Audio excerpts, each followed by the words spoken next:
One lawmaker who outright opposes intervention at all is Congressman Alan Grayson, a Democrat from Florida. He's a member of the House Foreign Affairs Committee. Congressman Grayson, thank you so much for joining us. Really appreciate it.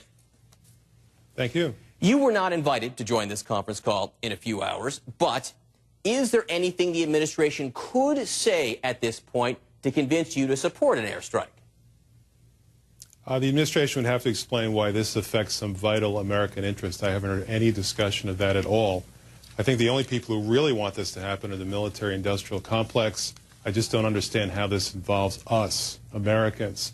The British have estimated that the strike will cost Americans billions of dollars, with a B. And at a time when the budgets are so tight and we're cutting veterans' benefits, we're cutting education, and we're cutting health care, why are we spending billions of dollars?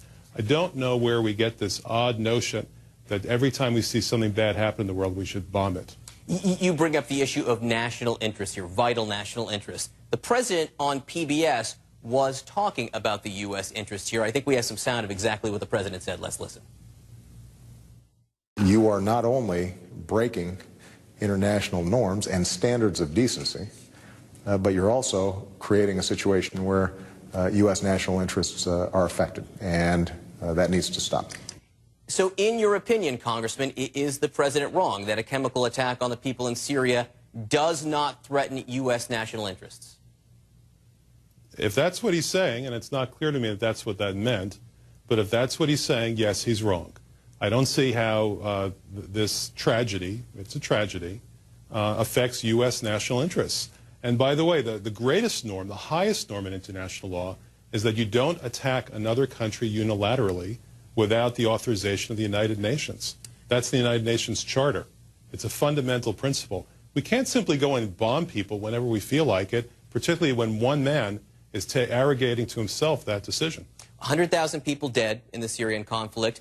By some reports, at least 350 killed in what the administration says was a chemical weapons attack. Is standing by and doing nothing really an option? Well, and frankly, you have overstated, and the Secretary certainly overstated the evidence that this was a deliberate decision made by the high command in Syria. There is all sorts of ambiguity regarding that particular point. The Secretary said it was undeniable. It's been denied. And in fact, the Syrian government has said, A, they didn't do it, B, they would never do it, C, they never will do it, and D, they've invited in UN inspectors to prove that. So to say that it's undeniable is flatly false. In any case, even if we had undeniable evidence, the fact is it's simply not our responsibility. Sometimes everyone needs to learn the principle, mind your own business. No, to be clear, is the administration saying that the evidence is undeniable of a chemical attack? Based on what you have seen, I guess in the media right now and anything else you may have seen in your congressional office, you are not convinced that the Syrian regime was behind a chemical attack in Syria? First of all, it's not even clear it was a chemical attack. If it was a chemical attack, then the residue that was left on the clothing of victims would have poisoned other people. That hasn't happened. Secondly, it could easily have been the rebels who did it, or some disaffected parts of the Syrian military. Third, even if it was a chemical attack, and even if it was the military doing it, there's no evidence that it was a deliberate decision on the part of the leadership in Syria. And I don't like sitting here and sounding like I'm some kind of apologist for a dictator, but the fact is that if you're going to go ahead and say it's undeniable that there's clear evidence, that's the way it ought to be. The British actually have put out a report saying that it's not undeniable, and the evidence is quite unclear. But you are unsatisfied that it is safe to say with what you have been given or what is being laid out by President Obama's administration. A Democrat, by the way. I think the administration is giving only one side of the story. And if the UN, it's a hypothetical, but if the UN inspectors do come back, and we should learn by Saturday what information they found, if they come back and say that it was a chemical attack in this town, and they think it is tied to the Assad administration, would that satisfy you? By ourselves, no. We are not the world's policemen.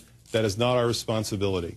If the United Nations decides to authorize members, including the United States, to do something about it, then that is a bridge we can cross at that point.